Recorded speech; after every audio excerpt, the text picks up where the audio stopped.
are anxious. We are anxious to hear these opening oral arguments, and the transparency of this particular event is vital. We want everyone to have the opportunity to contribute and so on. Today we have the oral argument regarding the petition filed by Ocean Wind LLC, requesting a determination that certain easements and consents needed for certain environmental permits in and with respect to the County of Cape May are reasonably necessary for the construction or operation of the Ocean Wind Qualified Offshore Wind Project, docket number QO22050347, N.J.S.A 48:3-87.1, letter F, grants the board the authority to make a determination on this petition. Since we have all the commissioners of the board present today, the proceeding is a public meeting of the New Jersey Board of Public Utilities. Adequate notice of this meeting has been provided as required by the Open Public Meetings Act, set forth in N.J.S.A 10:4-6, ETSEG. To date, we have the following on the docket in this matter. On May 20, 2022, Ocean Wind LLC filed a petition with the board. On June 8, 2022, the county filed a motion that the board, requesting that the board decline jurisdiction over the petition and that the board dismissed the petition without prejudice as unripe for disposition and as non-adjustable under N.J.S.A 48:3-87.1, letter F, and N.J.S.A 20:3-1 at sequence. On June 20, 2022, Ocean Wind LLC filed a reply brief in opposition to the county's June 8 motion. And on June 27, 2022, the county filed a reply to Ocean Winds LLC's June 2022 reply brief. On June 29, 2022, the board issued an order retaining the petition, directing that the county be included as a necessary party and designating me as the presiding officer. As presiding officer, among other things, I am authorized to secure a just and expeditious determination of the issues regarding this petition. On July 5, 2022, I issued an order setting the initial procedural schedule.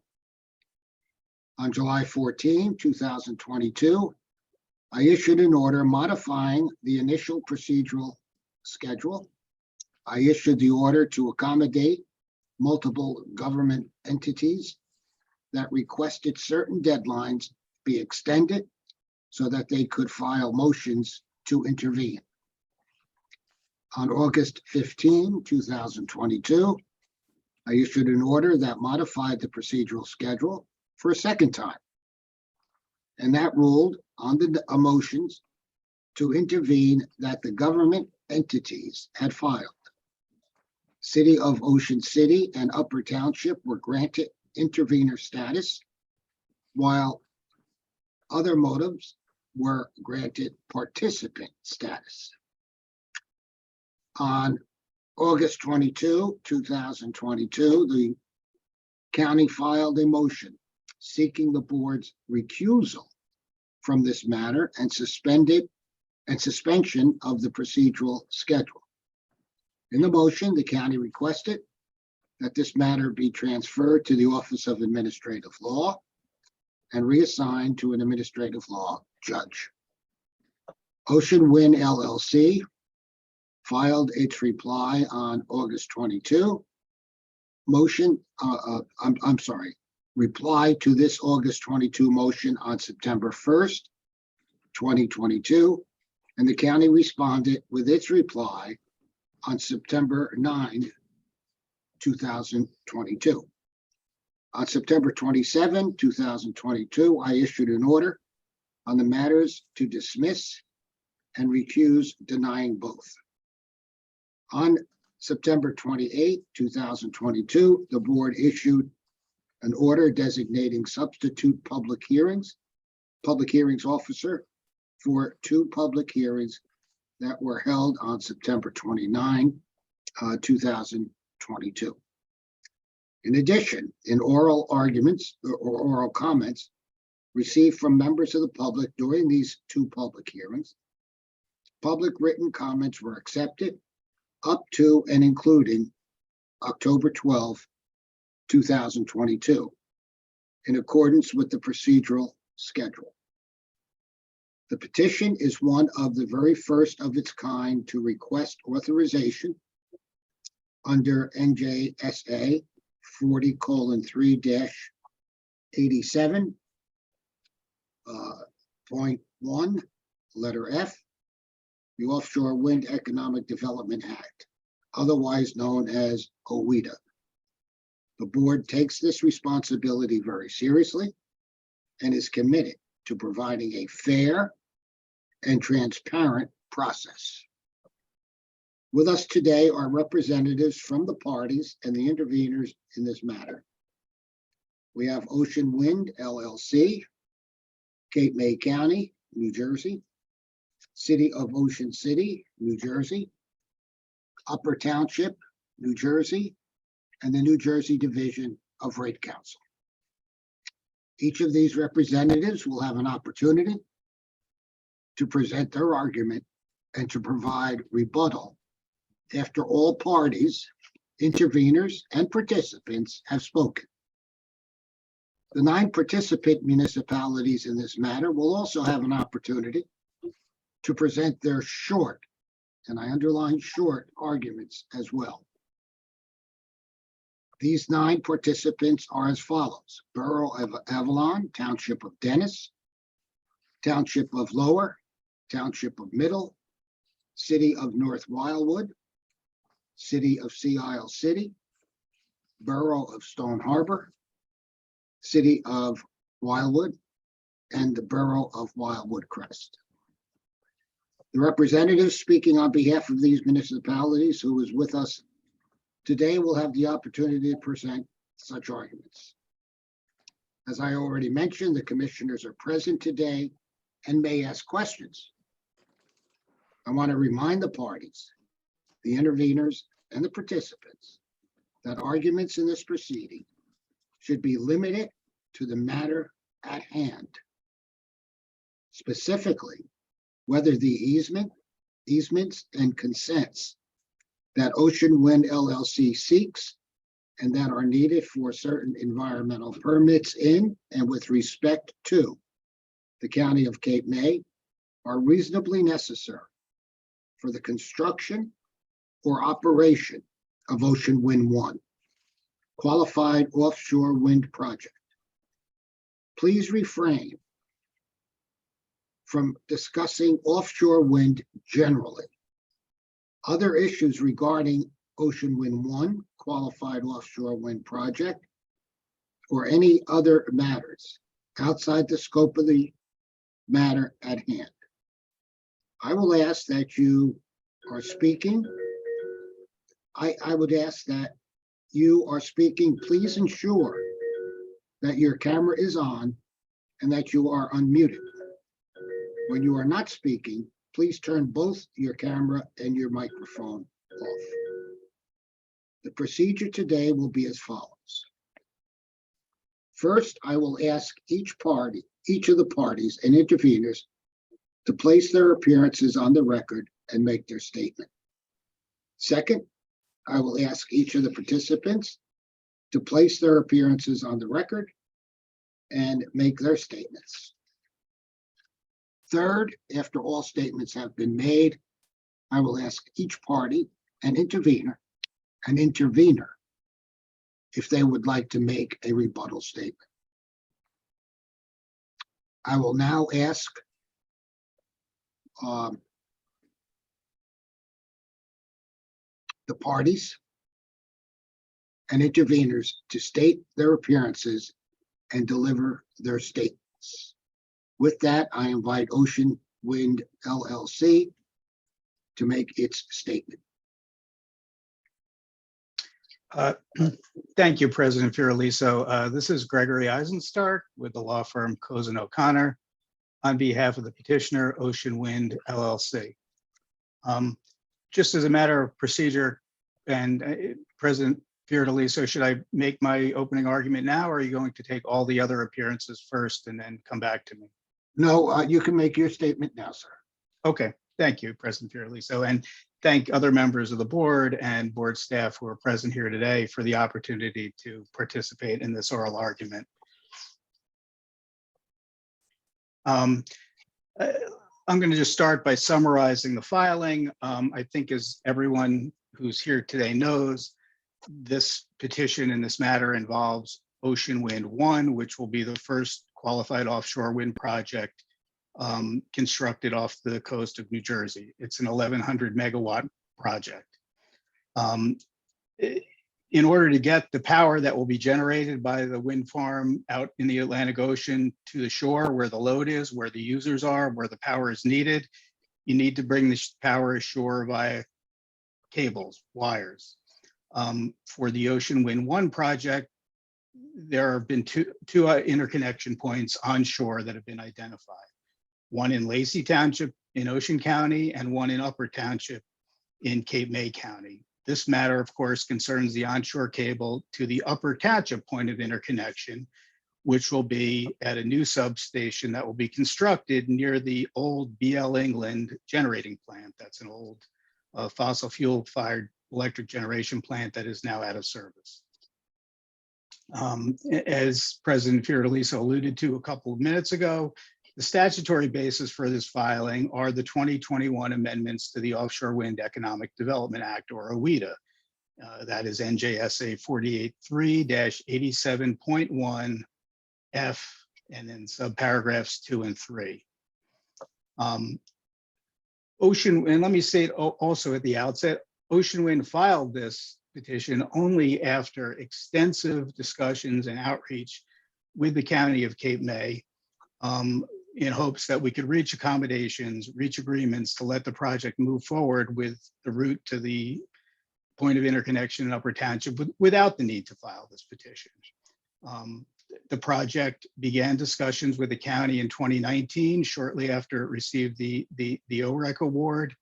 There have been many discussions over that period of time between now and the time the petition is filed, but unfortunately, no real progress was made to resolve it. And for that reason, because time is moving forward, there are many commitments the project has, both commitments to the state, contractual commitments, deadlines. The project really had no choice but to file the petition asking the board to step in here. As I think most folks here are aware, the issues in this filing are fairly limited. There are really only two issues. One is that Ocean Wind is asking the board to approve its acquisition of a temporary and a permanent easement over a parcel of land that is owned by the county. The second issue is under the OWEDA amendments, we're asking the board to essentially preempt the county consents for certain New Jersey Department of Environmental Protection permits. And that's required because when a developer wants to construct something that requires environmental approvals on property that's owned by some other entity, in this case, it's Cape May County, the property owner has to consent to the DEP permits. Again, the project has sought the consent of Cape May County, but Cape May County has not been willing to give that consent. Therefore, we've had to come to the board to ask the board to essentially step into the county's role and say, yes, it's okay, you may proceed with those DEP permit applications and hopefully at the end of the day, receive the necessary DEP permits. With respect to the route, let me just briefly summarize the onshore portion of the route that's at issue here. And for those of you that are familiar with the proceeding that just concluded, a little while ago regarding Ocean City, it is of course the same route we're talking about. The preferred route, as described in the petition, would make landfall, come ashore, so to speak, at 35th Street. It proceeds west to Bay Avenue and then north on Bay Avenue to Roosevelt Boulevard. And then it crosses what's referred to either as Crookhorn Creek or Peck's Bay at the Roosevelt Boulevard Bridge. It then will continue along Roosevelt Boulevard within public rights of way, turning north on State Route 9, and then proceed to the proposed substation property near BL England.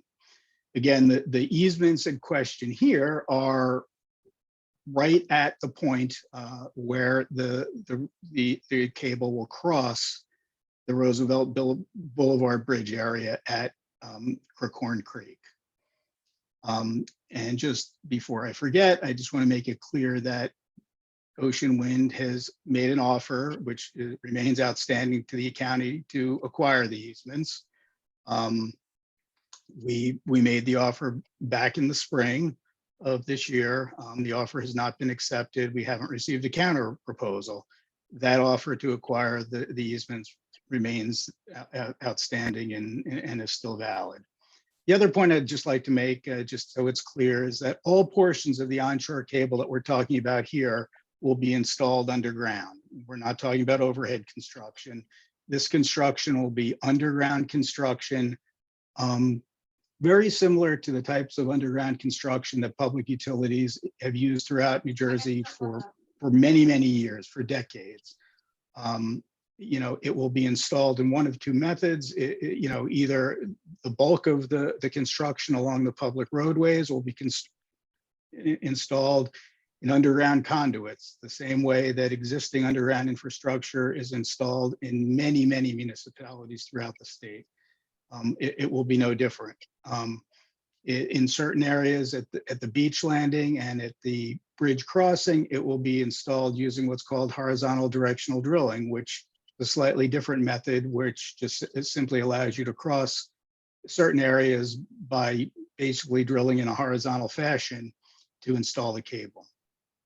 But again, I just want to emphasize the construction in these underground electric lines really are no different than the many other underground electric lines that are installed and have operated for decades and decades throughout the state of New Jersey without issue. A little bit more specifics, a few more specifics on the actual easements. As I said before, both of the easements, and are on the exact same blot and lock. It's block 3350.01, lot 17.01. This is property that is, as I said, on the northern side of the road at the crossing of Crookhorn Creek. The first easement that we've identified would be a temporary easement that totals 0.257 acres, so about a quarter of an acre. That would be used only during the construction portion of the project in that area. It would be a temporary easement that the project would need for 18 months from the start of construction. Once construction is completed and the line is in service, that temporary easement will no longer be needed. The permanent easement is on the same blot and lock, and that totals 0.357 acres. That easement will be approximately 30 feet wide and will be used for the underground cable.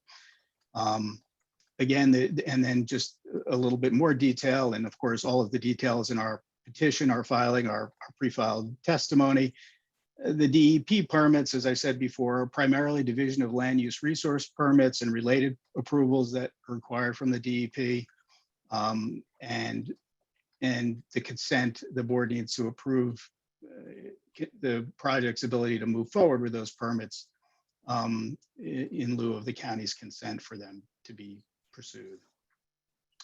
I'm going to turn now briefly to the statutory standard of review. And President Fiorelliso already said it, so I won't beat a dead horse here, but the issue is, of course, whether the requested easements in this issue are reasonably necessary for the construction or operation of the qualified offshore wind project. And it's important to remember that, and in fact, the same reasonably necessary standard applies to the preemption of the consents for the DEP permits. And I think it's important to remember that reasonably necessary doesn't mean absolutely necessary. It doesn't mean that the preferred onshore route is the absolute best. It doesn't mean even that it's the least expensive route. It only reasonably necessary means what you would think it means when you read it from a common sense perspective. It means that the solution that the project has proposed is a reasonable one that will achieve the desired result. Here, the interconnection of the offshore part of the project to the onshore electric grid. In regard to the selection of the preferred route, our direct and rebuttal testimony goes into extensive detail about the siting process. It was a very iterative process where the project, at a very high level, identified many different potential points of interconnection. Those, for a variety of reasons that are discussed in the testimony, were narrowed down and eventually determined that the two best ones for this project, given where the offshore lease area is located, given what the capacity of the existing onshore electric grid is at different locations, and narrowed it down to the two I mentioned earlier, Lacey Township and the point in Upper Township. The route selection process was thorough. After the points of interconnection were identified, it was another iterative, both qualitative and quantitative process where Ocean Wind looked at many different potential routes to get from the ocean to Upper Township. It looked at the impacts that this route would have on a variety of different stakeholders, of course, on the residents, on environmental impacts, impacts on marine issues with the different bodies of water that are in this area, impacts on historic resources, ease of construction, whether or not it's constructible. You can't pick a route and then find out that it's impossible to construct it because there are engineering reasons why it can't be constructed. So there were a whole host of different criteria that the project evaluated, and ultimately, in regard to the interconnection at Upper Township, the route that we've described in the filing and that involves these two particular easements was determined to have the least cumulative impacts of any of the potential routes, and that's why it was chosen, and that's why Ocean Wind is moving forward with this point of interconnection in this route. Again, I think we've heard, and I'll save some of this for my rebuttal testimony, but we've heard from various different parties about different issues that they've raised. I think when the board will review Ocean Wind's testimony, its direct testimony, its rebuttal testimony, it's abundantly clear that the filing satisfies the statutory standard of reasonably necessary. We've gone through everything. We've explained what the construction practices will be. We've explained, one of the other statutory criteria that I should mention here, and it's covered extensively in the testimony, is the project is required to consult with the municipality, or in this case, the county, prior to filing the petition. We did that. There was extensive outreach. As I said, from day one, Ocean Wind would have and still would strongly prefer to reach agreements with the county. So we would not need the board to rule on this petition. Unfortunately, time is moving forward, as I said before, and if those agreements could not be reached in a reasonable amount of time. So we simply, at this time, to meet the deadlines in the board's 2019 order, and as far as starting construction, we need to move forward now. The other thing I'll just say here, briefly, we've heard some of the other parties here have said, well, it's premature because the federal permitting process, hasn't concluded yet. Well, that simply isn't correct.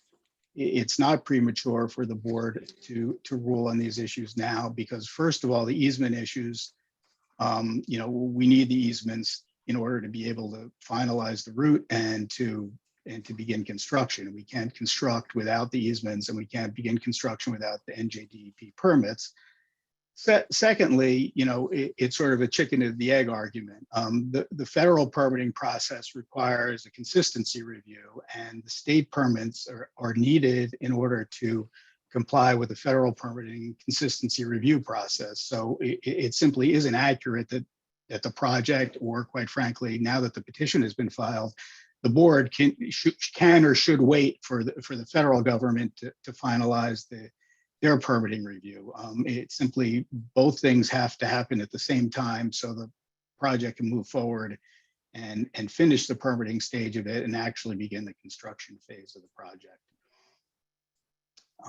At this point, that covers what I'd like to say in my initial comments, and I would reserve the right to respond in rebuttal to the statements of other parties as necessary. Thank you. Thank you, sir. Next, I invite the city of, or the county of Cape May to make its statement, and if its attorney would state its appearance and then make the statement. Thank you, President Fiordaliso. Good morning. Good morning, members of the board. Thank you. Good morning to the participants and staff. Thank you. Michael Donahue of the law offices of Blaney, Donahue, and Weinberg in Avalon on behalf of the County of Cape May. Initially, I want to indicate that the county, of course, incorporates all of its arguments and all of its paper submissions. In the interest of the board's time and judicial economy, I'm not going to argue every single thing that I've argued so far. It's of record. Our motions or objections continue, etc.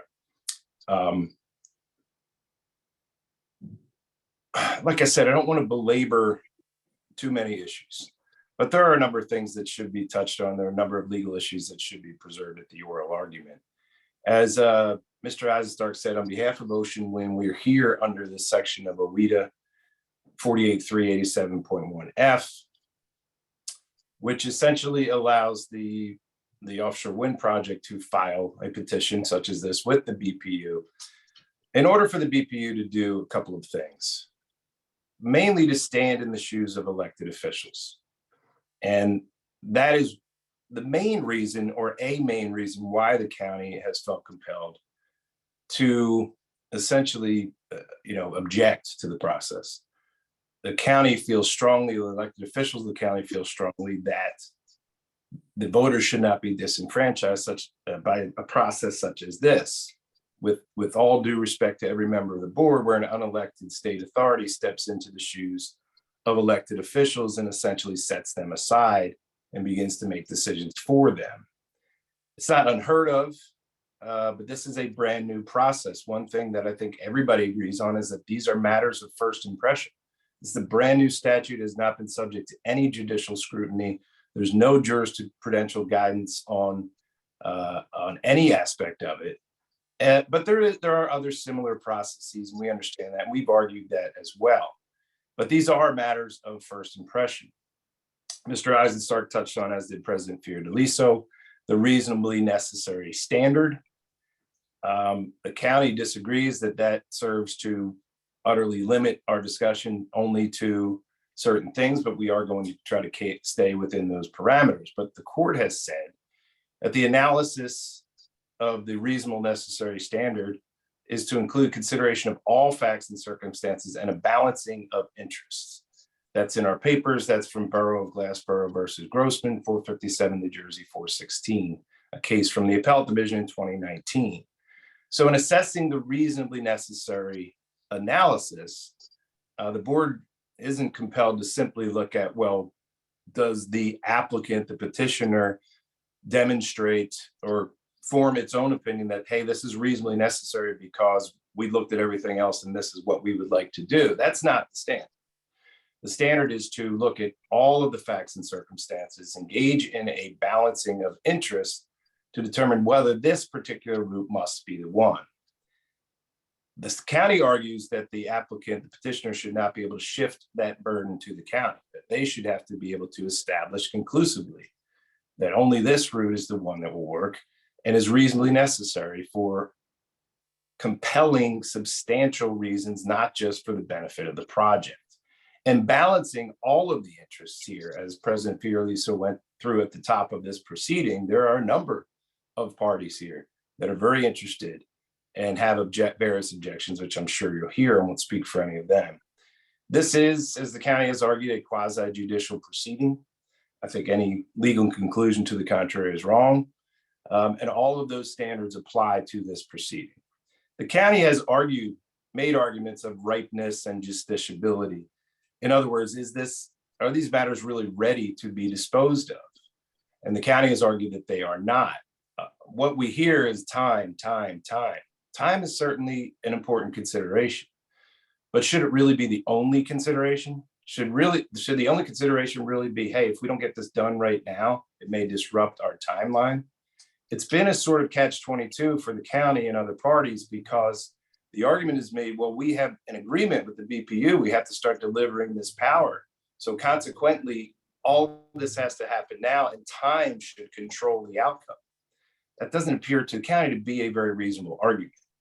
In terms of the environmental reviews that are to take place, there's, as the board is well aware, the Bureau of Ocean Energy Management is in the process of their draft environmental impact statement review.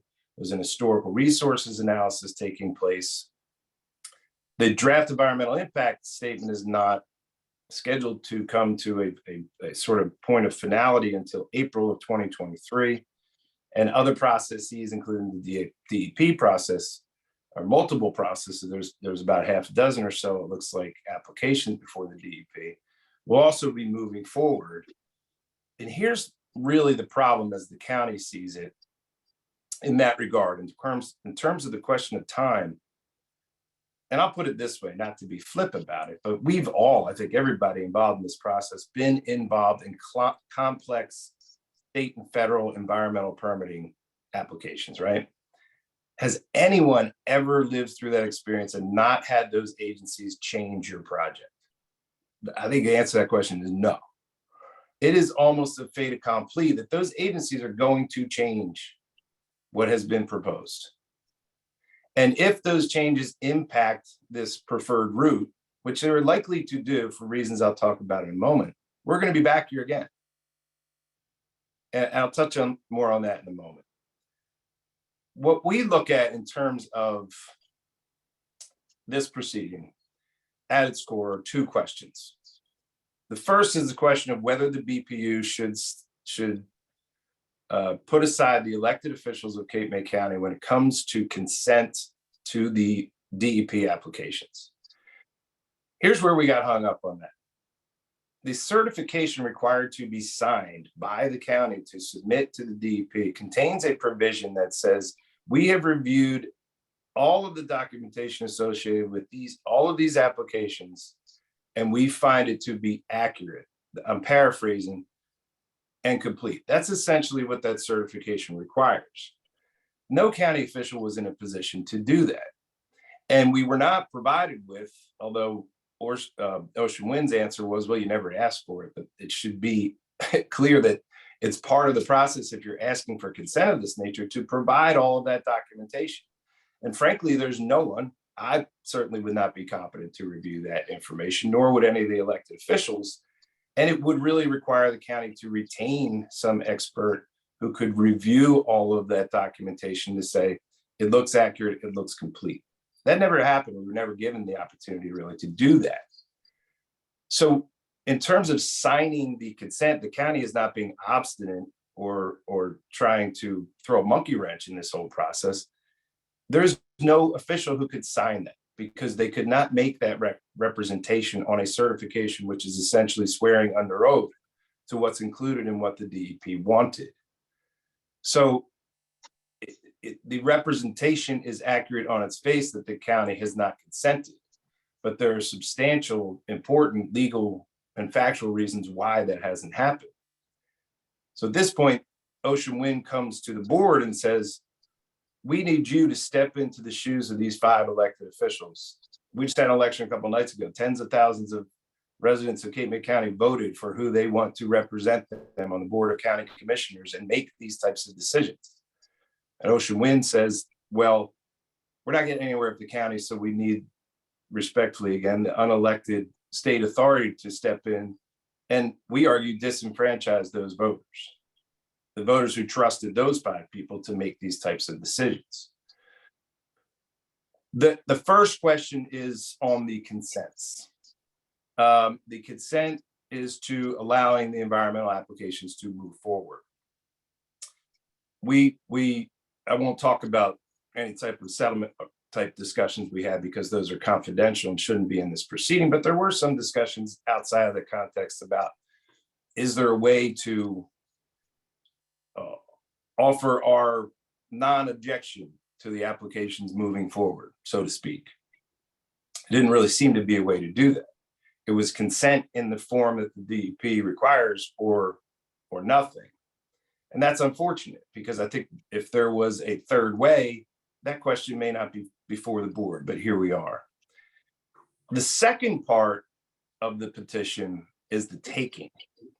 And I think it's important to stress and to understand this is a condemnation proceeding. There's no other way to look at it. The board is being asked to take property interest from the county.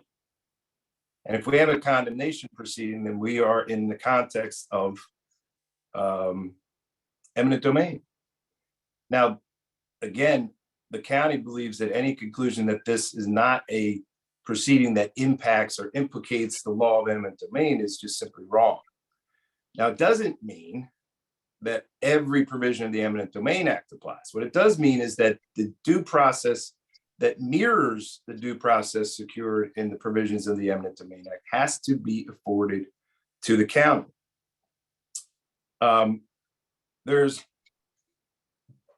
If you'll indulge me for one moment, the courts have said the legislature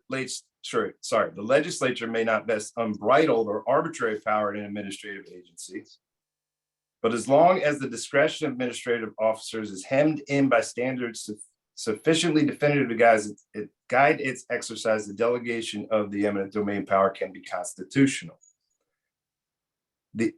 It's obvious that a statute that allows an administrative agency to exercise the right of condemnation also contemplates all necessary requirements to satisfy due process. So in other words, all of those things that are typical in an eminent domain proceeding should be part of this process. And this comes back to what I pointed out at the beginning about these being matters of first impression. Every decision that the BPU makes in the context of this petition will be plowing new legal ground. It will be establishing processes that will be utilized in all likelihood on a number of occasions for perhaps this project, Ocean Wind 2, and other projects that are coming along. So the decisions that are made now are extraordinarily important in terms of determining how to mirror the due process provisions of the Eminent Domain Act and the law interpreting it. So I'm certainly not suggesting that Ocean Wind's being dismissive of that due process, but it is much more weighty. It's much more important in terms of this proceeding than I think it has been afforded thus far, at least. Part of that due process is that the property in question has to be subject to an appraisal. That's sort of the sine qua non for any condemnation proceeding. The property has to be subject to an appraisal. The property itself. What happened here is that the county was presented with an offer based on an appraisal of other property, not this property. And as we pointed out in our papers, that's not what the Eminent Domain Act calls for. In fact, the act calls for the county to have the ability to accompany the appraiser to the site to then get the appraisal along with a description of the methodology evaluation used by the appraiser. Now, interestingly, and we appreciate Ocean Wind finally doing this, an appraisal was conducted in the last couple of weeks. We got the report just a few days ago. But it's important to understand that, and again, if you'll indulge me,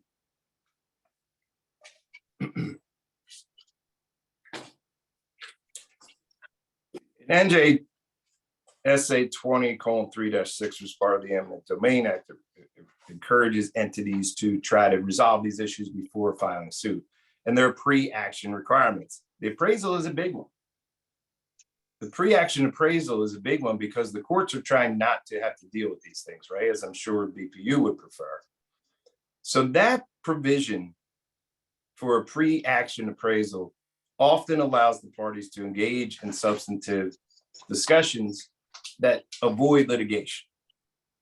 And it is strictly required before any condemnation action can be filed.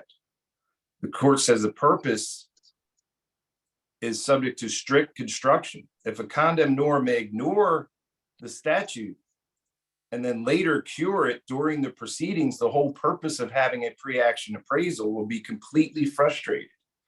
Indeed, in order for a stay, so that the condemnor may then do what it should have done earlier, will encourage non-compliance.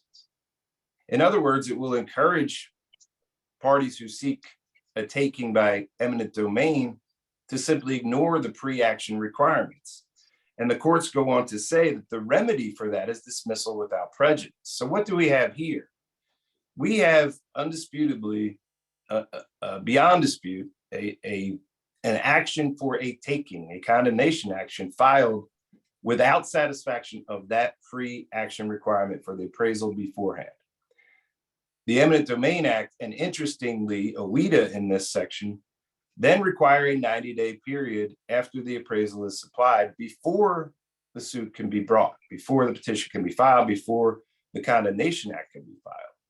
And the purpose of that 90-day period is to do what the act wants to happen, what the courts want to happen, is to arm the condemnee with the methodology on valuation, with the appraisal, so that a realistic assessment can be made and some discussion can be had during that 90-day period. That never happened. And the courts are clear that that cannot be cured mid-suit or mid-petition, because that would encourage people to not comply with that provision.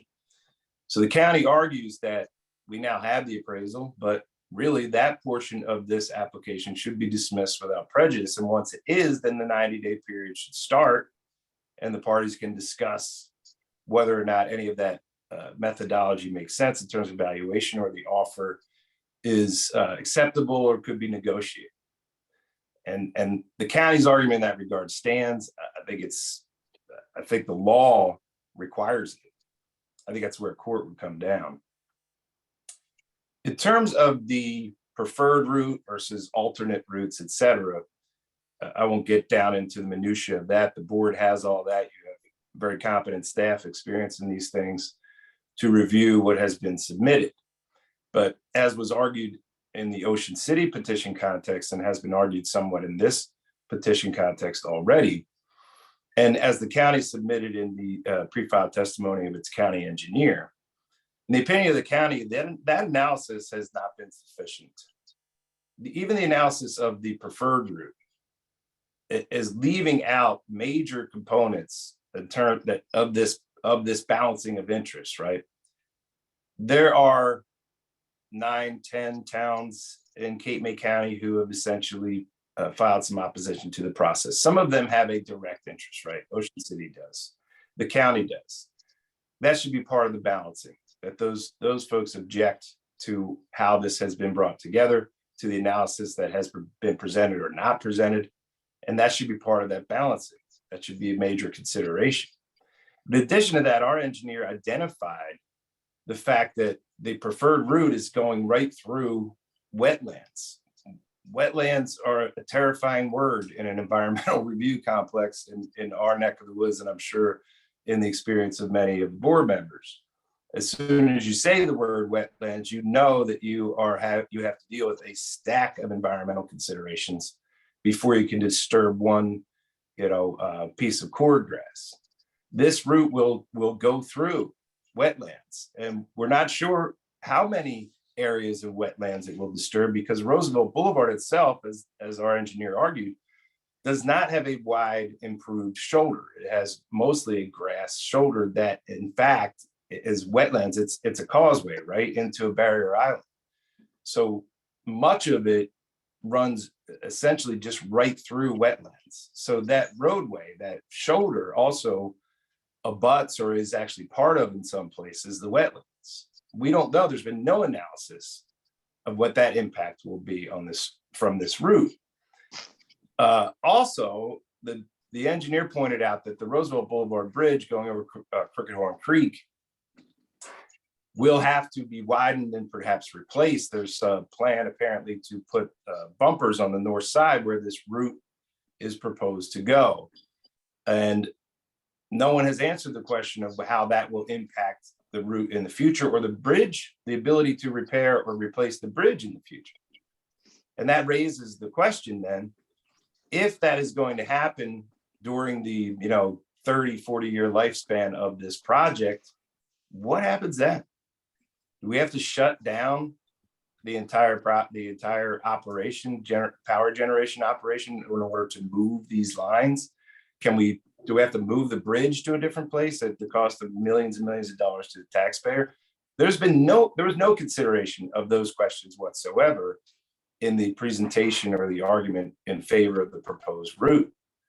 There are also alternate routes that weren't considered, as the engineer pointed out, and the board can go and look at that in detail in that testimony. But there's a parkway route that was described where the upland parkway right-of-way could potentially be used. There's an abandoned railroad bed, which could be used. And these abandoned railroad beds, as I'm sure the board sees in various places, and probably has even dealt with, no doubt, are being utilized in this fashion very effectively.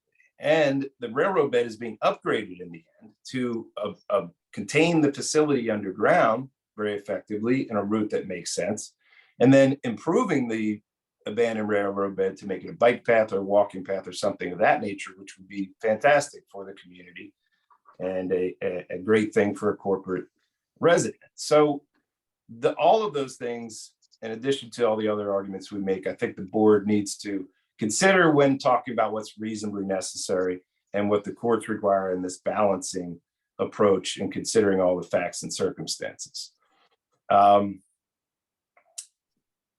You just indulge me for 1 second. What we have not seen really, other than what is essentially just opinion and not really analysis, not really a detailed breakdown analysis of all the other routes, the Egg Harbor Bay route, the Parkway route, the railroad route. I assume if that was available, we would all have it. It wasn't done. Essentially, there appears to have been an assessment. This is probably the shortest route and the cheapest route, so this is what we deem to be reasonably necessary. We don't want to burden the project with extra costs, but we don't know because no analysis has been presented in that regard, whether there would be extra costs for these other routes. And in that balancing approach that the courts require when you deal with something that's that the question is reasonably necessary, money is only one factor, but we don't know. And that's part of the problem. We don't know because that analysis has not been presented.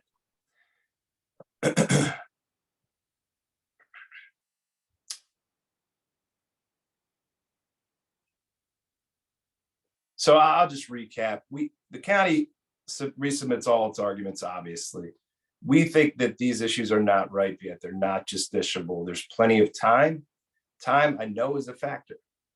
But we are in the midst of a project that will impact us. I say us, the state of New Jersey, perhaps the world, in a good way. We all hope so. But us here in Cape May County for 30 years. And we're talking about time. The impacts of this will be great. And I know this proceeding is not going to deal with questions of the impacts on fisheries and tourism and the view shed and those things. But for us, that's all very serious and very important. and we think they should be considered.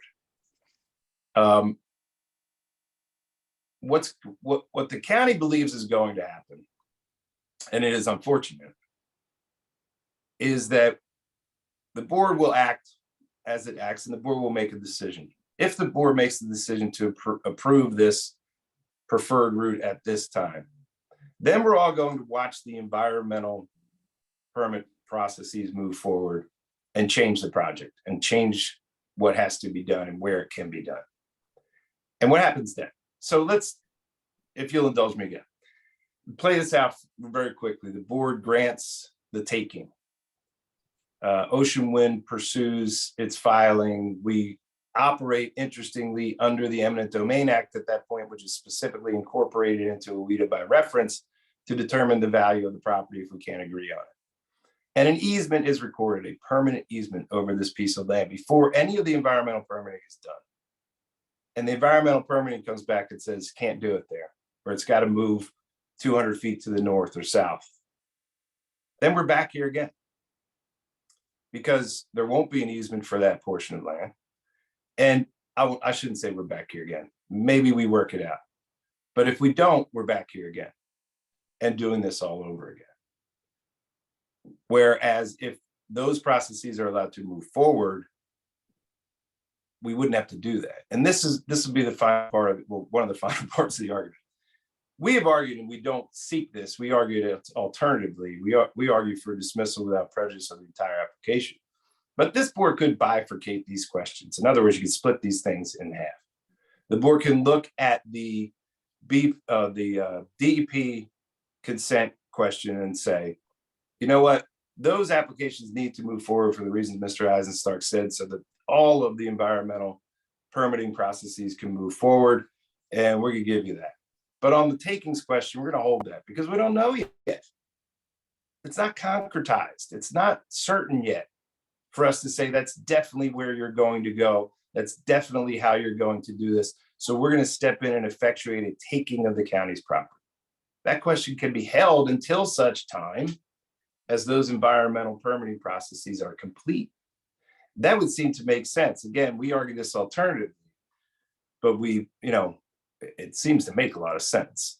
The last thing I would say, because there has been some dismissal of the state constitution, the board is aware, it's in our submissions, that there is a provision of our state constitution, Article 4, Section 7, Paragraph 11, requires that any law concerning municipal corporations formed for local government or concerning counties shall be liberally construed in their favor. That's in our state constitution. The Ocean Wind seems to argue that the Constitution can be set aside because OWIDA says any laws that conflict with this sort of trumps them. But the county's position is the state constitution cannot be trumped in that matter. And the county argues that the members of the board in considering this must consider that constitutional provision and liberally construe OWIDA in favor of the county, not in favor of the petition. So when there are questions of this nature, the Constitution should be given some respect in that regard. I think that's all I have at this moment. I appreciate it. I'm more than happy to take questions from the board at the appropriate time, and we would reserve hopefully some time for rebuttal if necessary. Thank you. Thank you very much, sir. I now invite the city of Ocean City's attorney to state his or her appearance and make their statement. Thank you, sir. Hello. Good morning, President Fiordaliso, commissioners, board staff. Thank you for the opportunity to present on behalf of Ocean City. I was before the BPU in June in the first petition that involved Ocean City. And for purposes of this record, I'm going to reiterate arguments made in that proceeding, which was docketed as QO22050347. Ocean City renews its argument that the New Jersey Administrative Code under Section 7:36-268 permits the local government unit, be it Ocean City or Cape May County, to initiate any application for the diversion of lands on its recreation and open space inventory.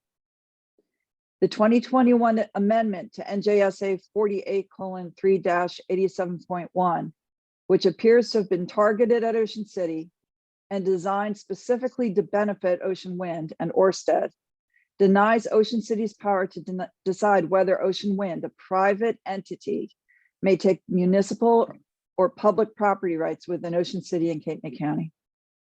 Whether this amendment will be upheld in the face of a legal challenge, of course, remains to be seen.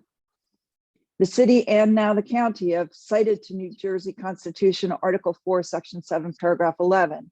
Any law concerning municipal corporations formed for local government or concerning counties shall be liberally construed in their favor.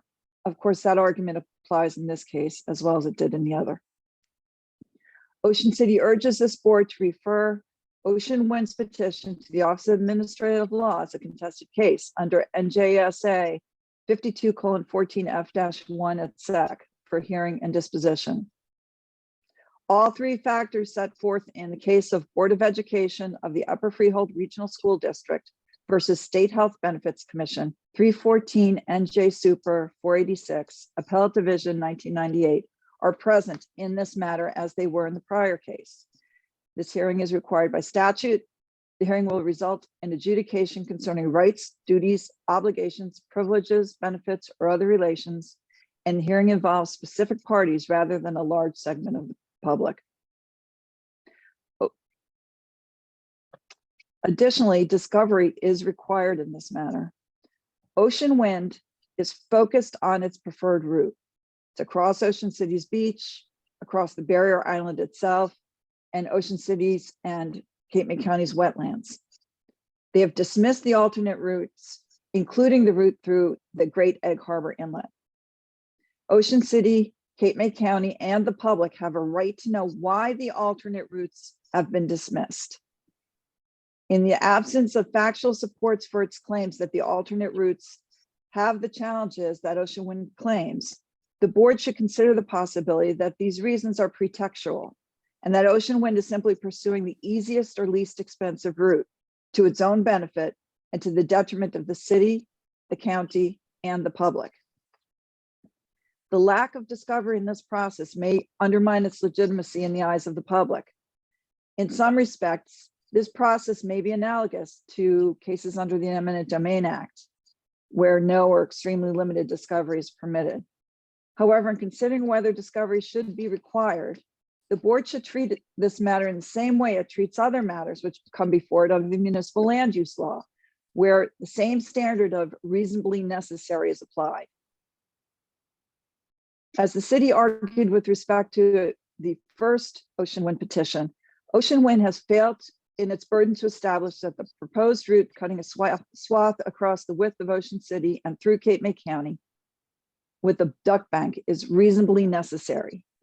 Ocean City requests that the BPU carefully consider the Great Egg Harbor route as an alternate route to the BL inland facility and compel Ocean Wind to provide evidence as to why that alternate route is not being pursued. Expert testimony is not required to poke holes in Ocean Wind's argument about the challenges which caused it to dismiss the Great Egg Harbor route. The two routes seem to be of comparable length, the route through Great Egg Harbor and the route through Barnegat Bay. As an underwater route, it presents challenges. However, no which can not be overcome, as they have overcome those challenges in the Oyster Creek project. The inlet is of sufficient width to accommodate this route, as can be readily seen, without impacting the borrowing area in the Ocean City shore. Restriction of other vessels during construction in this wide inlet does not equate to closure of the inlet, as Ocean Wind would have you believe. Navigation would continue during the temporary period of construction, as it did when the Ocean City Longport Bridge was constructed. They talk about disturbance of shellfish habitat. Well, that can be addressed by a monetary contribution to the NJDEP's dedicated fund for shellfish habitat mitigation and restoration pursuant to N.J.S.A 7:7-9.2. This is done on a regular basis.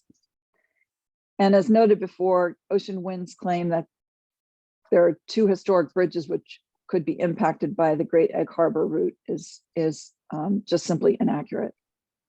The overwhelming benefit of the Great Egg Harbor route is the utter lack of disturbance to the citizenry of Ocean City, Cape May County, and the public in general. The city's pristine beach and wetlands and the county wetlands would not be excavated or disturbed. The streets would not be opened.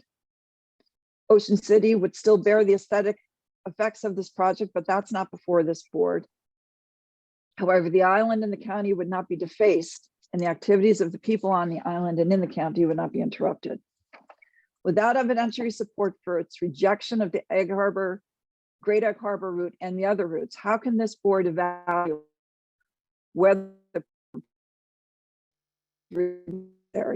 if there's another route, how can this be determined to be reasonably necessary?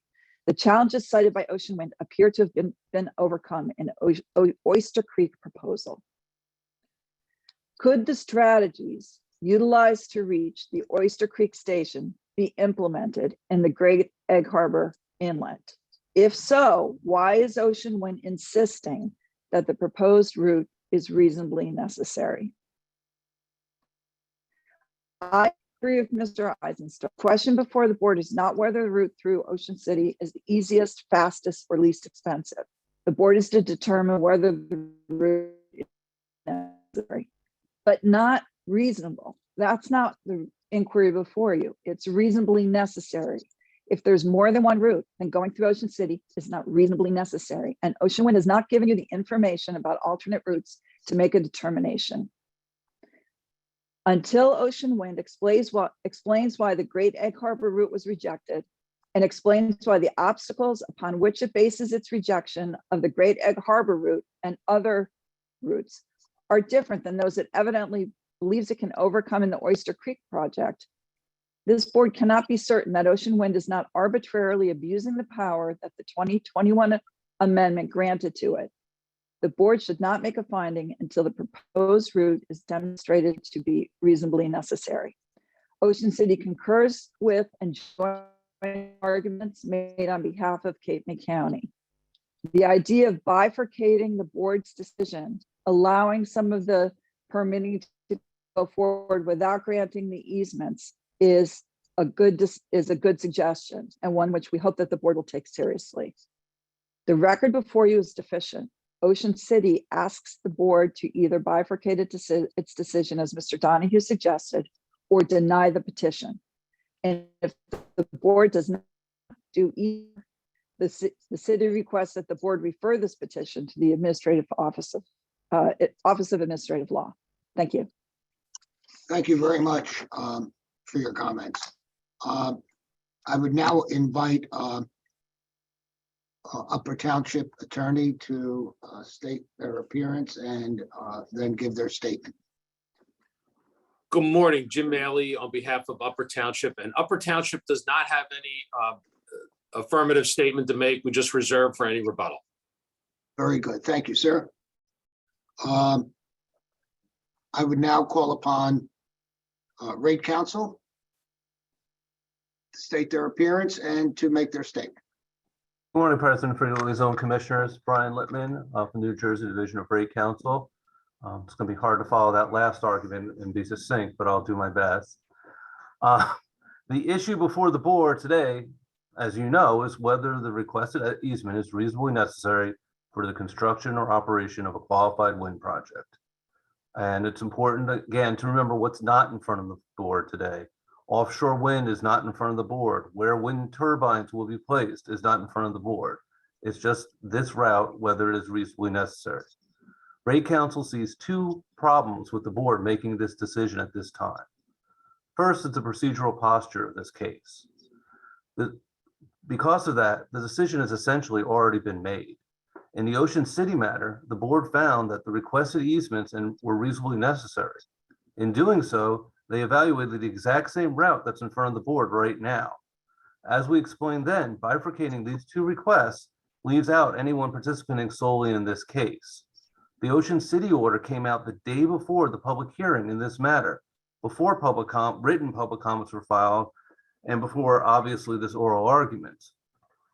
The result was that many people, members of the public, were confused at the public hearing for the matter since the Ocean City order was issued that day before.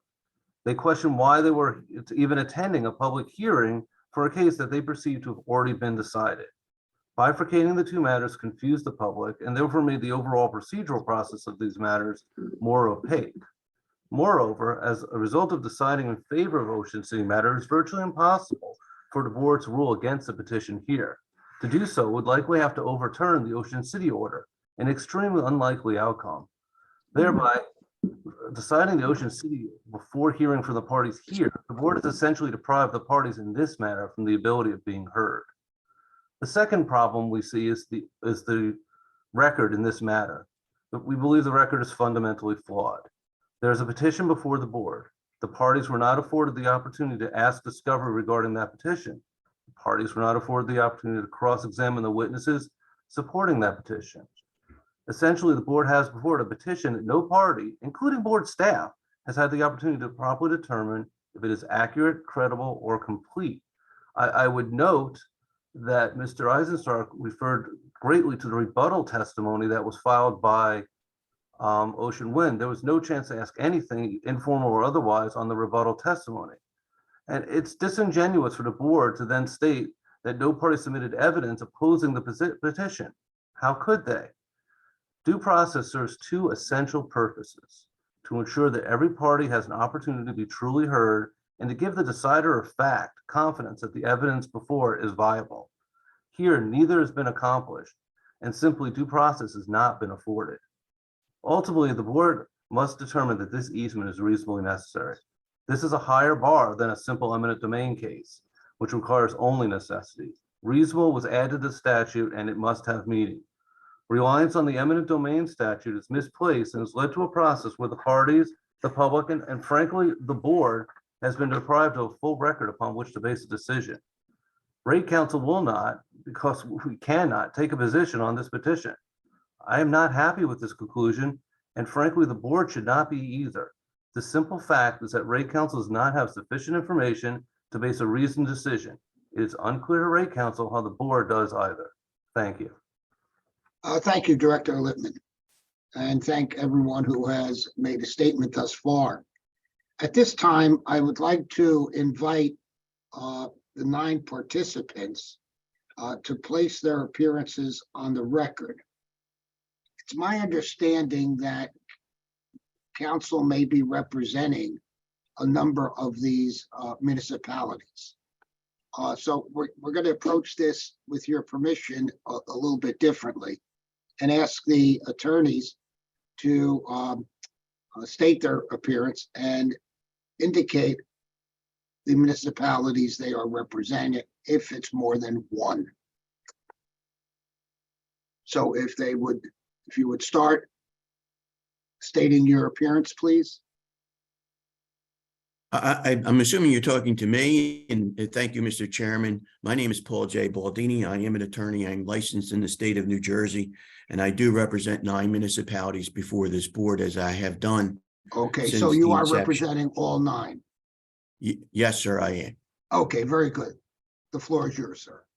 Thank you, sir. I appreciate that. I also wish to thank the entire board of the BPU for listening to these comments. I am in here on behalf of 9 Cape May County municipalities. These municipalities sought intervention status and were denied the opportunity to intervene. So it is clear I am here on behalf of the city of Sea Isle City, Dennis Township, Lower Township, the Borough of Avalon, Middle Township, the Borough of Wildwood Crest, the Borough of Stone Harbor, the City of Wildwood, and the City of North Wildwood. Collectively, I represent the overwhelming majority of residents who reside in Cape May County and will be affected by the decisions of the board. At the outset, the municipality specifically reserved the right to challenge any and all approvals granted to Ocean Wind pursuant to this process. The municipalities feel the board does not have authority to move forward with this. The county has laid out numerous arguments, and I will not repeat those here before the board, but I do reserve all rights to these 9 municipalities, including the right to appeal and challenge the decision to deny intervener status to these municipalities. By participating in these proceedings, we are not waiving any rights. Turning to consideration of Ocean Wind's position seeking authority to obtain an easement over both Ocean City and county property, there are a number of considerations. Some of the considerations are specific to each municipality, and some are general to all 9 municipalities. Under the statute, N.J.S.A 48:3-87.1, one must keep in mind that this is a new statute, which has never before been used. As such, it was absolutely imperative that all municipalities and all stakeholders be involved in the process. The rules being made by the BPU as the BPU goes through the process, will in the future affect all 9 municipalities, yet they have been effectively shut out of the process by the BPU.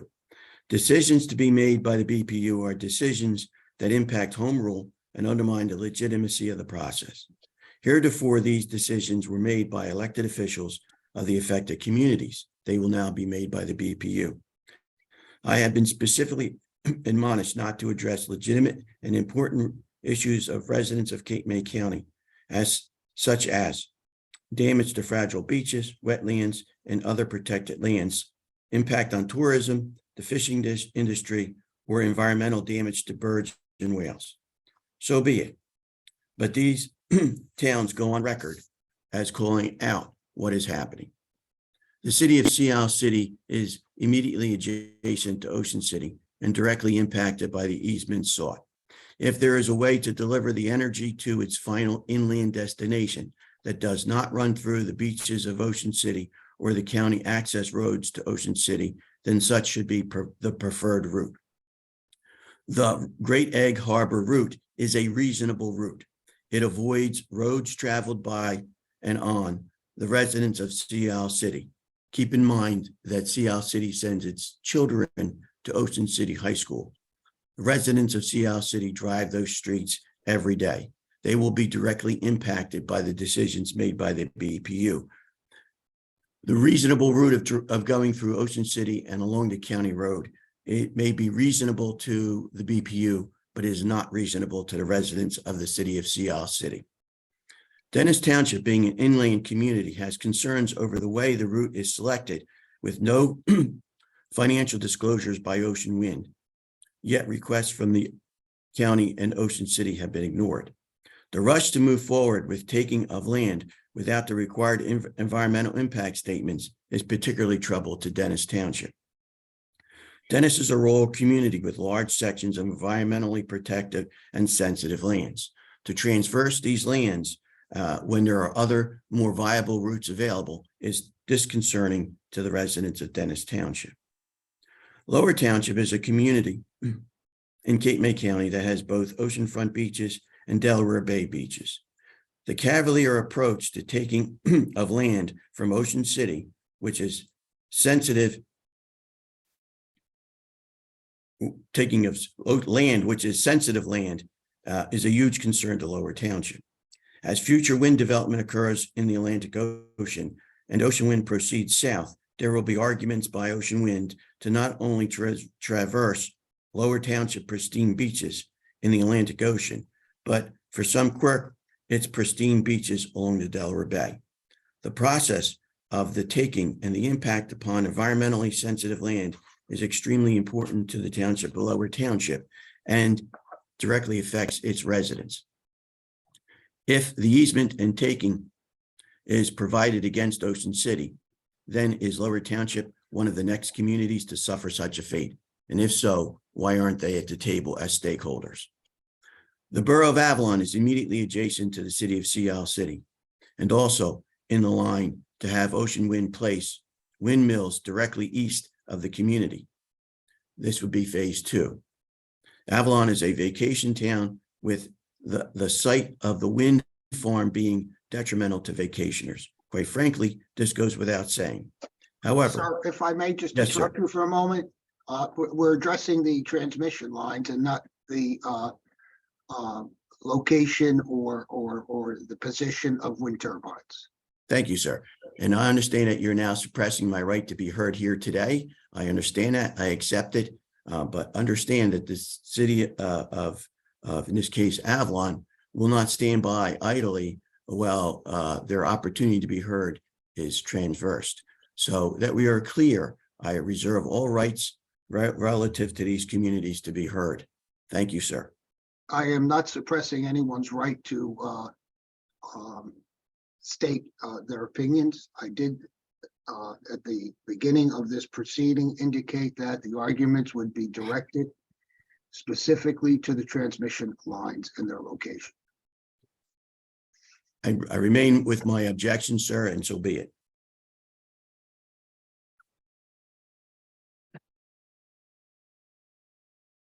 I'll turn to Middle Township since Avalon has been suppressed. Middle Township is an inland community similar to Dennis Township, which much protected pristine infrastructure. Middle Township is also concerned about the process and the failure to utilize the process that involves all elected officials. One can hardly say that a reasonable road or a reasonable route is the route in which no elected officials have a say. So from Middle Township's perspective, the very process is tainted and fails to provide for appropriate input from affected municipalities. Middle Township also supports the idea of using the Great Egg Harbor route and bypassing Ocean City and the county road. This is the reasonable route. Quite frankly, the majority of Cape May County residents understand that to be the reasonable route, even if Ocean Wind does not. The borough of Wildwood Crest is also a beachfront community, which faces the same problems that Ocean City faces, that Seattle faces, and that Avalon faces. The borough is a small community which depends greatly, and I will stop after making this statement, Mr. Chairman, depends greatly on tourism and influx of summer residents. The implications are clear. And so again, I will not go into the area you have asked me not to go into, but I reserve the rights on behalf of the borough of Wildwood Crest as well as all 9 municipalities. The borough of Stone Harbor is watching the process and recognizes the risk to residents and visitors of the borough of Stone Harbor by the process which is unfolding. The borough of Stone Harbor has no reason for the preferred route to go through pristine beachfront property and along the county road when there is an alternative route in Great Egg Harbor. The BPU is requested by this municipality to take a closer look at what is a preferred route and what is a reasonable preferred route, and request that the board take appropriate action to protect the beachfronts and protect the county rights of way.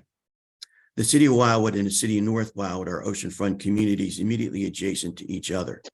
These communities face the same issues as the borough of Wildwood Crest faces and opposes the preferred route offered by Ocean Wind and supports Ocean City in its efforts to move the preferred route to the Great Egg Harbor. The communities implore the BPU to listen to Ocean City and listen to the county and listen to the elected officials so that the BPU can perform its function of allowing for a transparent and open process, at the same time ensuring that Ocean Wind is able to move forward with its project in an environmentally sensitive and appropriate fashion. I also note it is clear from the record that not only the County of Cape May, but also Ocean City have repeatedly reached out to Ocean Wind.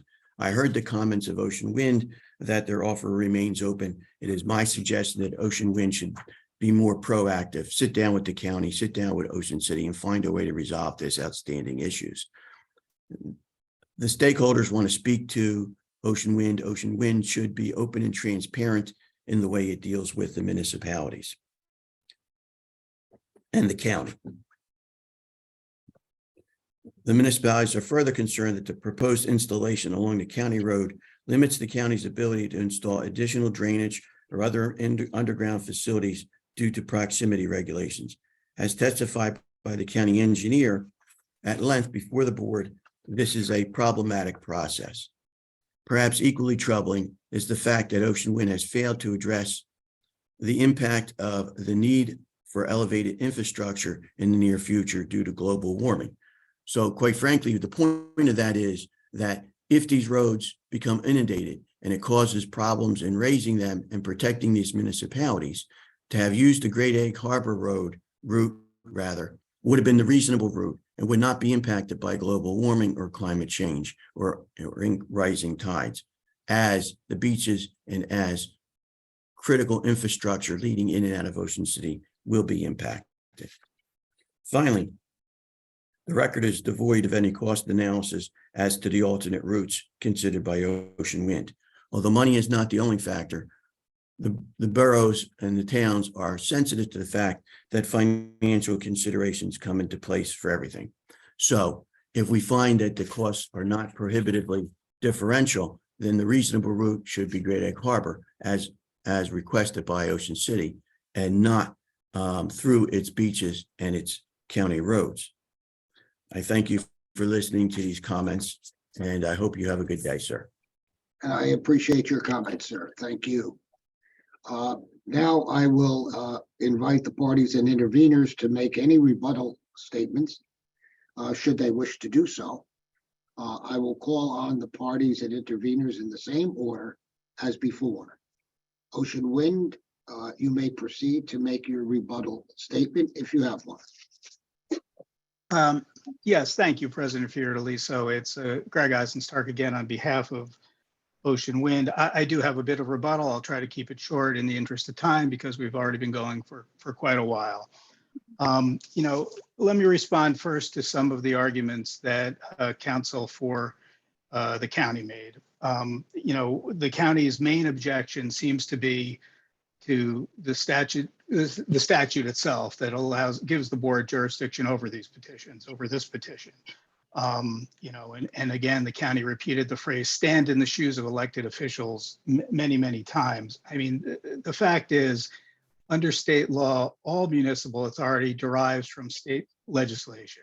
So that's number one. Secondly, it's clear in many, many different contexts, including the public utility context, that the legislature may empower the BPU to supersede municipal or county approvals where the statewide interest in public utilities, or in this interest in offshore wind projects, is paramount to local interests. In fact, that's the very reason that the BPU has had the jurisdiction to overrule municipal and county determinations with respect to local zoning and siting approvals since literally the turn of the last century.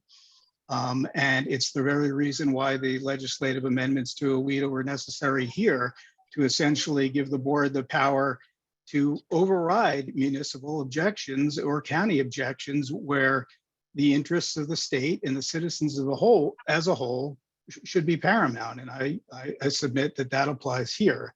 The law is clear that the board, that the legislature may empower the board or other state municipalities to do just what it has empowered the BPU to do here. Briefly, the county made an argument that it couldn't or wouldn't consent to the DEP permit applications because it didn't feel that it was competent to review the documents and didn't have the expertise or the knowledge to sign a certification. With all due respect, private property owners, municipalities, and counties sign those DEP certifications every week of the year. I'm sure the county has a county engineer. He filed testimony in this case. Why they felt they couldn't ask for a copy of that, review them, and get comfortable with them is beyond me. But with all due respect, that's a weight argument. Ocean Wind would be happy to share those documents with the county, would have been happy to share them had they asked for them, would have been happy to sit down and explain them to them if they needed assistance. But that's a fairly standard part of the DEP permitting process that municipalities and counties engage in, all of the time. Again, I won't go into a lot of rebuttal to the county's argument about the applicability of the Eminent Domain Act. For one primary reason, the county made those arguments in its earlier motion to dismiss. We replied and responded to them in a lengthy legal brief, and the board has denied the county's motion and rejected all of those arguments. That issue has already been decided in this case, and the board doesn't need to decide it here again at the end of the case, quite frankly. The process that the AWIDA amendments lay out for the for the acquisition of easements by condemnation are clear. The process starts with the BPU. Once the BPU, and if the BPU gives the authority for the offshore wind project to go forward, then there's a process that's set forth in the statute, concerning the recording of the property interests and then the determination of the appropriate compensation if the parties can't agree to it. There's no due process issue here. What the project has done and what the board did in the Ocean City case and what we're asking the board to do in this case complies, with state law in all respects. Finally, both the county and Ocean City made a number of comments suggesting that the route selection process was insufficient. Again, I'm not going to belabor the point, but there's extensive written testimony in the record of this proceeding. Ocean Wind has filed direct and rebuttal testimony explaining the route selection process, explaining in detail the alternate routes that were considered and why those routes were ultimately not pursued, including the Great Egg Harbor route that a number of parties have spoken in favor here today. So for the parties to come and argue that there's been no analysis of alternate routes is simply not true. I mean, and the board, I'll just direct the board to look at Ocean Wind's testimony in this case where that analysis is provided. Finally, a brief response to comments that a few parties have made, the county and I believe the 9 municipality participants just made, that there may be future changes to road structures or to a bridge, or that the DEP or the federal government may change part of the project on review. I mean, that's just speculation. There's no evidentiary basis in the record to sustain that. It's pure speculation of counsel. A lot of things may happen, but we're here today. We need to move forward with the project. We've made a record before the board on the easements that we're seeking and the consents that we're seeking. And, who knows what's going to happen in the future, 5, 10, 20, 40 years from now. All of that is just speculation, and it's no basis for the board to wait. None of that gives any factual or evidential basis for the board to bifurcate this proceeding and only give the municipal, the permit consents, but hold off on the easements. We need to go forward now. That's the position Ocean Wind has taken. The record is complete.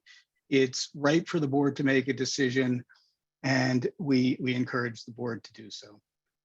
That's all I have on rebuttal, President Fioraliso, and I thank you. Thank you. I now invite Cape May County to make its rebuttal statement if they have one. Thank you, sir. Appreciate it and appreciate the board's time and attention. We really do. First of all, the county joins in the arguments made by Ocean City, by Rate Council, and by the lead counsel for the 9 municipalities.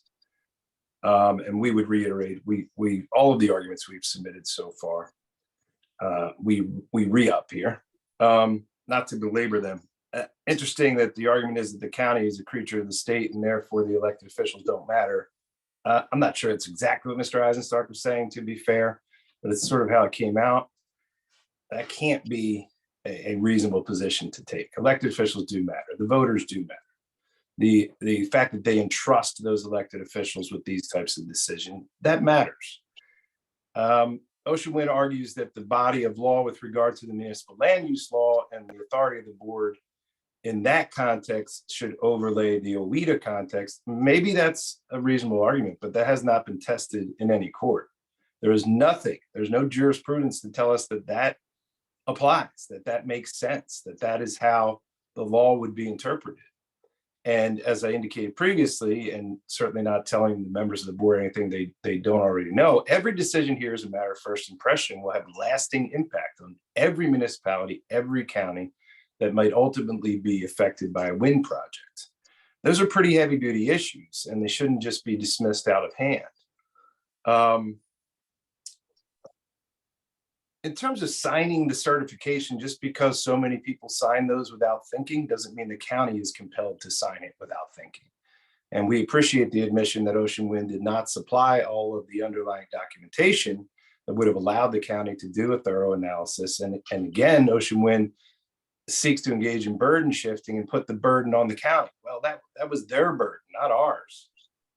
Just as it's their burden to provide detailed and complete and specific requests, as the board will see in our submissions or has seen already, the request that we got literally contained in letters the parenthetical phrase, if required, and a whole list of things that Ocean Wind said, well, we need your consent to this if required. The burden shouldn't be on the county to determine what's required for the project. That should be on the project. And the project should have to come and say precisely, specifically, this is exactly what we need, and we need your consent to it. How can anyone consent to something when somebody says, I'm going to need your consent to this if it's required? Well, how do we know if it's required? That's your job, not ours.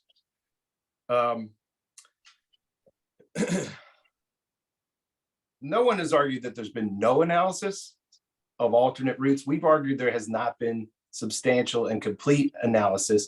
And most importantly, as Rate Counsel pointed out, there has not been any tested analysis because we weren't afforded the opportunity for discovery or cross-examination. So what's come before the board is a one-sided argument. It has not been tested, it has not been subject to scrutiny, it has not been subject to cross-examination. None of that has happened in this proceeding. As we have argued in our paper submissions, all of that is contrary to the Administrative Procedures Act and the procedures that are supposed to be employed in this type of petition proceeding. And it is not speculation in terms of wetlands and all these other environmental issues. It's not speculation. It's very informed, educated, reasonable inferences that are typical in this type of proceeding. So with that, I thank the board for your attention and your time this morning. And I'll yield back, Mr. President. Thank you. Thank you for your comments, sir. I now invite the city of Ocean City to make its rebuttal statement if they have one.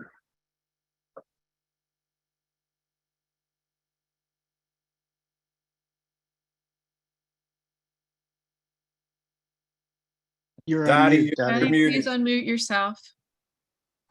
I apologize. Thank you. Mr. Donahue has covered all the points that I would make on behalf of Ocean City and rather repeat them. I'd like to adopt his arguments that he made in response or in rebuttal. And also, Ocean City would also adopt the positions taken by Rate Counsel and Lead Counsel for the participant municipalities, which were made after our argument. I have nothing further. Thank you. Thank you. I now invite the Upper Township to make a rebuttal statement if they have one. Thank you. On behalf of the township, we don't have any comments. We're good. Thanks. Thank you, sir. I now invite Rate Counsel to make any rebuttal statement if they have one.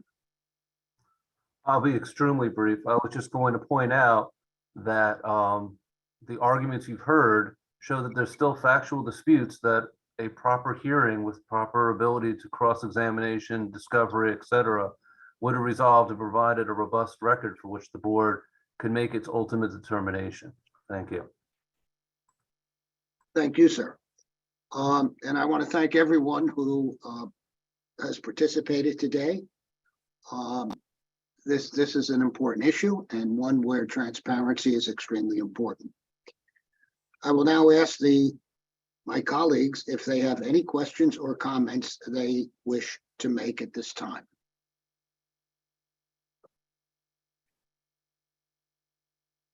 President? Yes. Commissioner Bob Gordon here. I just want to thank all of those who made their presentations today and assure you that the board will be reviewing that information very carefully. Thank you. Thank you. Anyone else would like to make a statement or have any questions?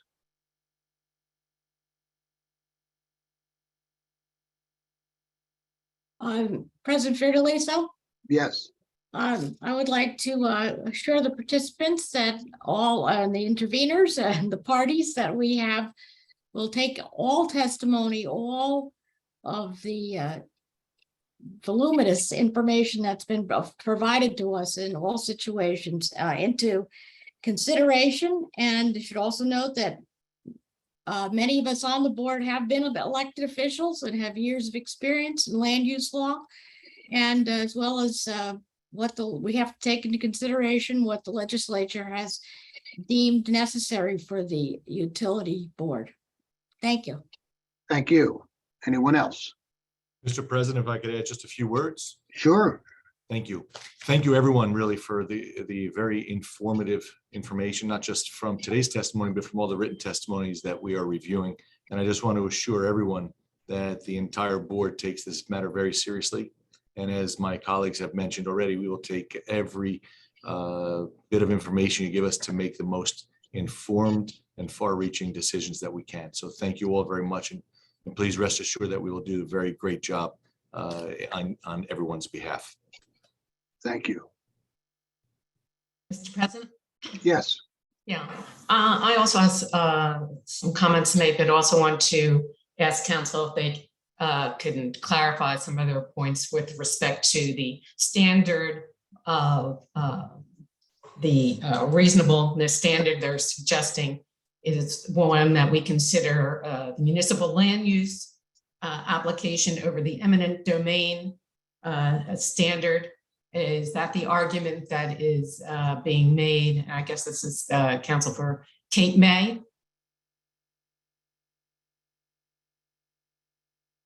Council, Cape May. Yes, thank you, Commissioner Solomon.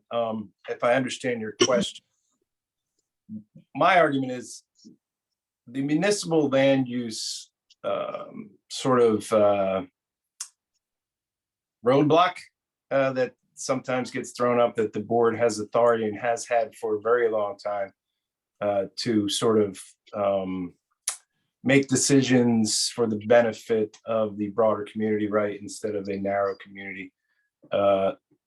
That the argument is that that body of law should apply here and be looked at the board by the board. But this does not involve municipal land use in any respect. It's a brand new statute. And whether or not that makes sense, the board will have to determine, and maybe ultimately a court. Our argument in terms of the Eminent Domain Act is that the law is clear that essentially the due process in this proceeding has to mirror the due process there. It doesn't have to adopt the entire Eminent Domain Act, although, as you know, a portion of it is specifically incorporated by reference in OEDA. But that flavor, so to speak, of due process is a part of this proceeding. So that if a taking is to be effectuated, the condemnee should be entitled to those rights that exist there.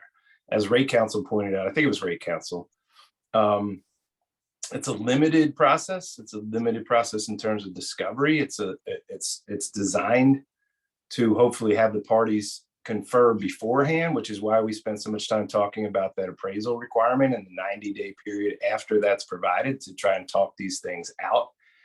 That due process was not afforded here. So our argument is not necessarily that the body of law of municipal land use as it interfaces with BPU's obligations doesn't apply at all. We just don't know that.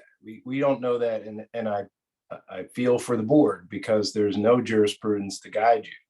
Our argument is that because a taking is being effectuated, the law is clear that the due process protections that would typically be afforded have to be afforded here. Does that answer your question?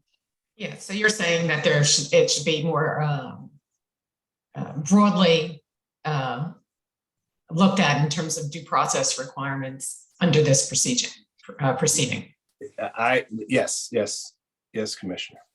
Right. So the additional things within the record, I think it was Rate Counsel was suggesting, are missing from the record for us to consider because of the application that we've made with respect to due process.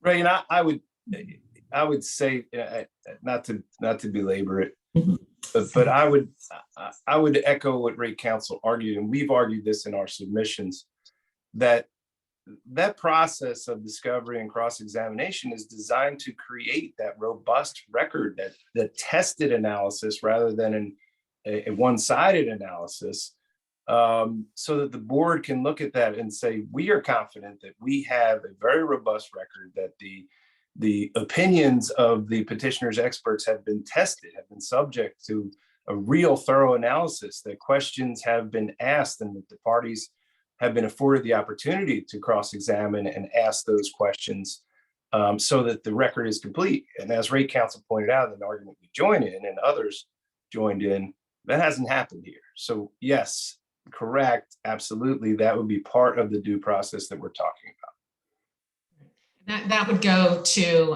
I think it was in the last proceeding we had, though it hasn't been brought up that much in this proceeding, and looking at the cost for issue of the preferred route. While that's not determinative of which route is selected, that is something you would say that we are entitled to have provided to the board for consideration and to probe as part of this proceeding. Is that what you're suggesting?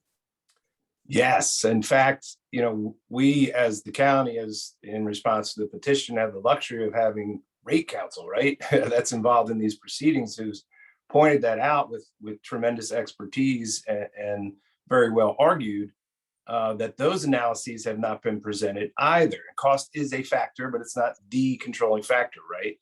So, but we don't know. Again, it's something we just don't know, because all the other potential routes have not been subject to that analysis, and there's been no presentation on those questions to say, look, the Egg Harbor route is great, hypothetically, but it's going to cost an extra $150 million. Well, we don't know that, right? We don't know if it is demonstrably so much more expensive to go that route that it would not then be reasonable, right, under the reasonably necessary analysis. So yes, that is an argument that was made consistently during the Ocean City proceeding by Rate Counsel, and in this proceeding that we have joined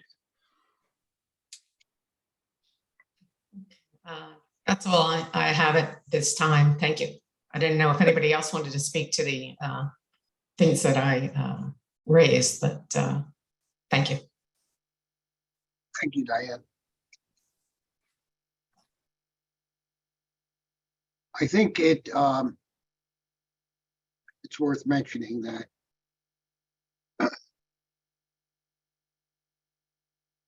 and I mentioned it at the beginning, the transparency is extremely important.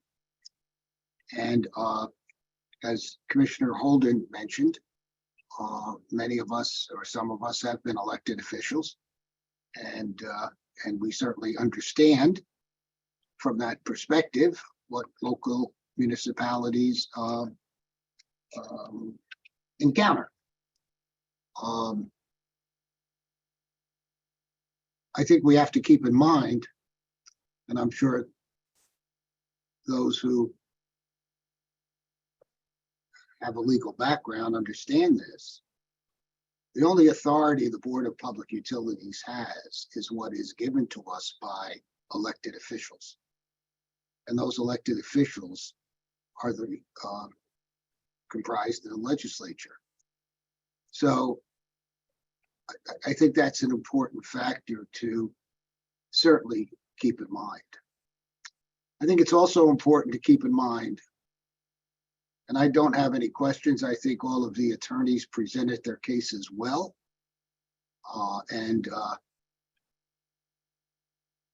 we will, as one of my colleagues mentioned, thoroughly go through all of the information, written information we've gotten from stakeholders, information from our first gathering, and certainly from these oral arguments, to come to what we believe is in the best determination for the communities of Cape May and for the entire state of New Jersey. That's our charge, and we take this very, very seriously because it is a serious matter, and we understand that.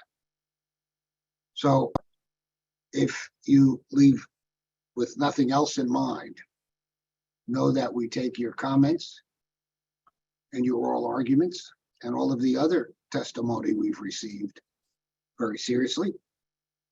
And it's reviewed. And sometimes it takes us a while to come to a decision. All of you have been given the opportunity to present your oral arguments. And now that the parties and interveners have been also given the opportunity for rebuttal statements, I will conclude this meeting. Please be advised that no formal action will be taken today on this matter. All arguments and rebuttal arguments made today and all recorded materials submitted under the docket will be taken into consideration. The board will take formal action on the petition at a later date. And certainly everyone will be apprised of that time frame once it is determined. I want to thank my fellow commissioners. It is now, I have 10:58 a.m. and this meeting is closed. Thank you very much. Have a wonderful day, everyone.